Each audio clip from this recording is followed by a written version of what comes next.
Há algo que todo plano de sobrevivência omite, que todo fórum de preppers ignora, e que todo filme pós-apocalíptico retrata de forma totalmente errada. Quando os humanos param de fazer a manutenção de uma cidade, os humanos não são a única espécie que percebe. Poucas horas após a rede elétrica cair e as ruas ficarem silenciosas, começa uma mudança que a maioria das pessoas não registrará até que já tenha acontecido, porque elas estão ocupadas demais, se preocupando com comida, água e outros humanos para olhar para baixo, para os pés, ou para cima, para a linha do telhado. Mas se olhassem, veriam algo que mudaria completamente a forma como pensam sobre seu ambiente. A cidade não fica vazia quando as pessoas partem, ela fica cheia. Mais cheia do que antes, porque cada espécie passou o último século sendo reprimida, envenenada e empurrada para as margens pela infraestrutura humana. Elas estão, de repente, operando em um mundo onde as armadilhas não estão sendo rearmadas e o veneno não está sendo reposto. Os caminhões de lixo não estão passando, e cada lixeira, rede de esgoto e cozinha abandonada tornou-se um buffet liberado, sem hora para fechar.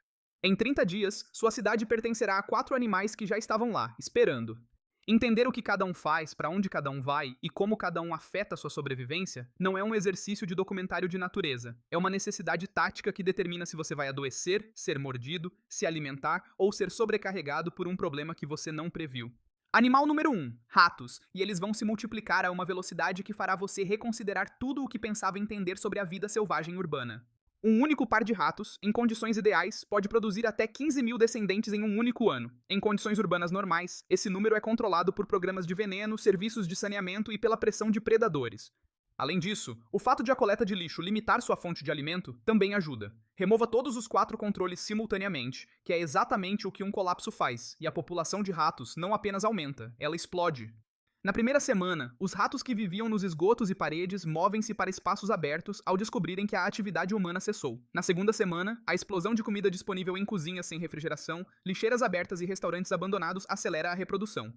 Na terceira semana, você verá ratos à luz do dia, em grupos, movendo-se pelas ruas. Eles se movem com uma confiança que nunca exibiram quando o movimento de pedestres os mantinha no subsolo. No dia 30, a população na sua área pode ter dobrado ou triplicado, e ainda está acelerando. O motivo de isso importar é menos sobre os ratos em si, e mais sobre o que eles carregam. Ratos são plataformas móveis de doenças, hospedando pulgas que transmitem a bactéria da peste. Eles causam leptospirose através da água contaminada, antavirose em seus excrementos, salmonela em cada superfície que tocam e febre da mordida de rato através de contato direto. Em um mundo sem hospitais e com antibióticos limitados, qualquer uma dessas doenças pode matá-lo, e os ratos estão espalhando-as pela sua água, pontos de coleta, áreas de armazenamento de alimentos, alojamentos e cada superfície que atravessam. Mas aqui está o que realmente muda seu comportamento.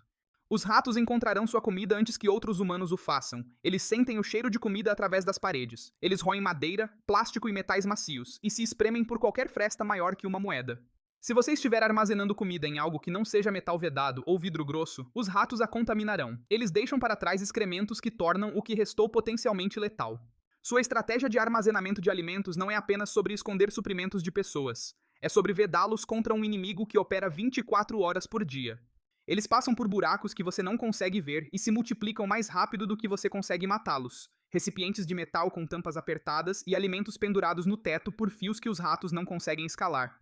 Saneamento rigoroso ao redor do seu abrigo. Estas são defesas de linha de frente contra a ameaça biológica mais persistente. No seu ambiente, animal número 2 são as aves. Especificamente, pombos, corvos e qualquer espécie de ave de rapina urbana que tenha nidificado silenciosamente nos telhados da sua cidade. Este grupo é seu maior aliado se você for inteligente o suficiente para prestar atenção. As aves são a rede de inteligência que a maioria dos sobreviventes nunca pensa em usar. A informação que elas fornecem de graça vale mais do que qualquer coisa que você poderia coletar explorando a pé. Pombos e corvos reagem à presença humana com mudanças comportamentais previsíveis, visíveis a centenas de metros. Um bando de pombos que levanta voo repentinamente indica que algo os perturbou. E em uma cidade vazia, essa perturbação é quase sempre uma pessoa em movimento. Se você estiver observando de longe e vir pombos levantarem voo de um prédio a 2 quarteirões de distância, alguém está lá. E você sabe disso sem se expor. Os corvos são ainda mais úteis porque não apenas reagem. Eles lembram, vocalizam e se comunicam. Um corvo que identifica uma ameaça produz um chamado de alarme específico, ao qual outros corvos respondem. E repetem, criando um alerta em cascata que pode rastrear uma ameaça em movimento por vários quarteirões. Se você aprender a distinguir os chamados normais de corvos das vocalizações de alarme, você tem uma rede de aviso municipal operando em todas as direções que nunca dorme. Além da inteligência, as aves servem como uma fonte de alimento que a maioria dos sobreviventes urbanos ignora. Por que comer um pombo parece estranho? Supere isso. Um único pombo fornece cerca de 200 calorias de proteína magra, e os pombos urbanos estão em números enormes e demoram a fugir de humanos com quem conviveram por gerações. E são capturáveis com armadilhas simples, uma caixa apoiada por um graveto, um laço ou até mesmo com as mãos com paciência. Eles se agrupam em locais previsíveis, sob pontes, telhados ou garagens. Isso significa que, uma vez identificado um local de descanso, você tem uma fonte de alimento renovável que se repõe continuamente. Corvos são mais difíceis de capturar, mas servem a outra função. Eles escondem comida. Escondendo sobras em frestas por uma área ampla, se você observar onde os corvos estão escondendo, você obtém um mapa aproximado de onde existem restos de comida. Isso aponta para recursos em escala humana, pilhas de lixo próximas, recipientes abertos e cozinhas abandonadas. Você não vai comer o estoque do corvo, você está lendo o comportamento dele como um mapa. Animal número 3, cães. E este é complicado porque os cães existem em um espectro, que vai do companheiro de sobrevivência mais valioso que você terá, a uma ameaça legítima de caça em matilha, dependendo quase inteiramente da rapidez com que fazem a transição de animal de estimação doméstico para animal selvagem.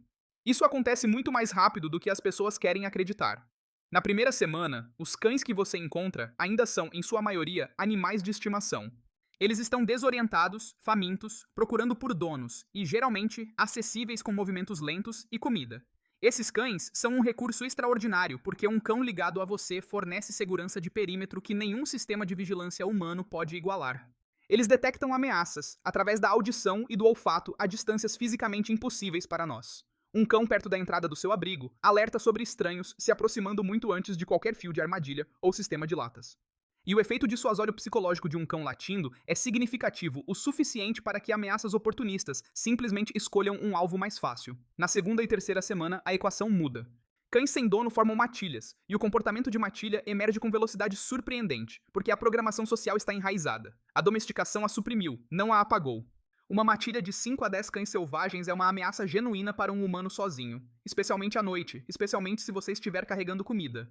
E especialmente se a matilha já tiver feito uma caçada em grupo bem-sucedida, que os ensinou que a agressão coordenada gera resultados. No dia 30, as matilhas selvagens estão estabelecidas, territoriais e cada vez mais ousadas. Eles operam principalmente ao amanhecer e ao anoitecer. Eles evitam grandes grupos humanos, mas abordam indivíduos e são atraídos pelos mesmos cheiros de comida que você está tentando esconder.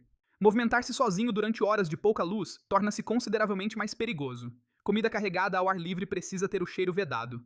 E seu planejamento de rota precisa considerar territórios de matilhas de cães da mesma forma que considera zonas humanas hostis. A jogada estratégica é simples. Garanta 1 ou 2 cães cedo, antes da transição selvagem. Crie laços com eles usando comida e abrigo. E você ganha um sistema de detecção que custaria milhares em equipamentos eletrônicos, operando à base de restos de mesa e companhia. Espere muito tempo e esses mesmos animais se tornarão um perigo, complicando cada movimento ao ar livre. Animal número 4 é o perigoso, e não é o que você espera. Não são lobos, ursos ou pumas. O animal mais perigoso que domina uma cidade após um colapso é o mosquito. E eu posso ouvir você revirando os olhos, que é exatamente a reação que faz as pessoas serem mortas. Aqui está o que acontece. Cada bueiro que não é mais limpo torna-se um criadouro. Cada piscina abandonada que não é mais clorada torna-se um berçário, produzindo milhares de adultos por semana. Cada vaso sanitário, recipiente aberto e calha. Um pneu, balde e pedaço de lixo segurando uma onça de água da chuva torna-se um local de reprodução. Em uma cidade de 1 milhão de pessoas, existem milhões desses microhabitats que estavam sendo gerenciados por sistemas que não existem mais. A população de mosquitos não apenas aumenta, ela se torna apocalíptica, atingindo densidades que a maioria dos ocidentais nunca experimentou. Mosquitos transmitem o vírus do Nilo Ocidental, encefalite equina, zika, dengue e, em regiões mais quentes, malária. Essas doenças eram suprimidas por programas de controle de vetores e infraestrutura de saúde pública, que desapareceram quando a rede morreu. Em uma cidade pré-colapso, uma picada de mosquito é um incômodo. Em uma cidade pós-colapso sem hospitais, sem antivirais e sem fluidos intravenosos para desidratação por dengue, sem como reduzir o inchaço cerebral da encefalite, uma picada de mosquito é uma sentença de morte potencial. Entregue por um animal pesando menos que um grão de arroz, o impacto prático toca quase todos os aspectos da sua rotina. Dormir sem proteção durante meses quentes é genuinamente uma das coisas mais perigosas que você pode fazer. As horas entre o anoitecer e o amanhecer, quando você está parado e irradiando CO2 e calor corporal, são sua janela de maior exposição. Um mosquiteiro improvisado de tecido de cortina fino, tela de janela ou qualquer malha fina passa de luxo de acampamento para necessidade médica. Isso é tão importante quanto água limpa, cobrir a pele durante os horários de pico e queimar materiais com fumaça perto das entradas dos abrigos.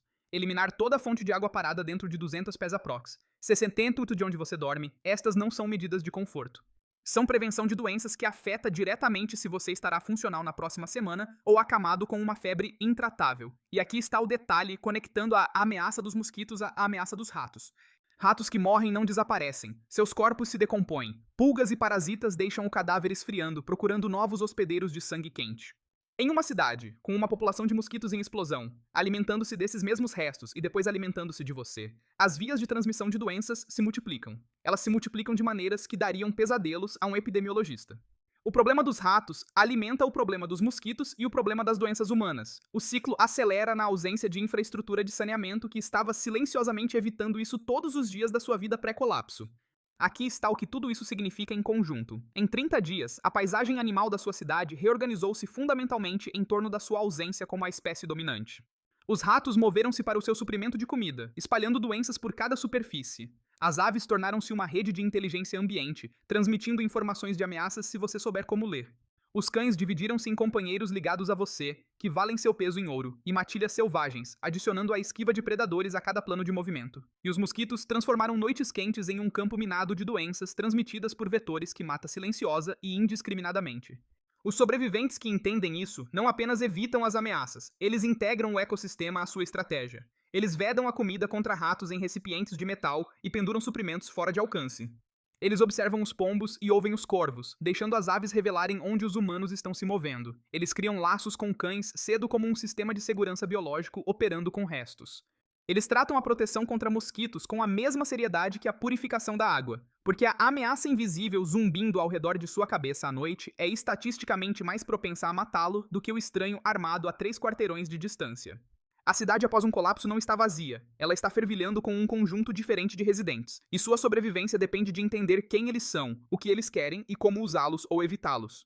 Os ratos querem sua comida, vede-a. As aves não querem nada de você, ouça-as. Os cães querem uma matilha, torne-se um deles ou evite as deles. Os mosquitos querem seu sangue, negue-os ou pague com sua vida. 4 animais, 4 relacionamentos. E a pessoa que gerencia os 4 tem uma vantagem de sobrevivência que nenhuma quantidade de comida armazenada ou munição pode replicar. Preste atenção aos animais, eles já estão prestando atenção em você.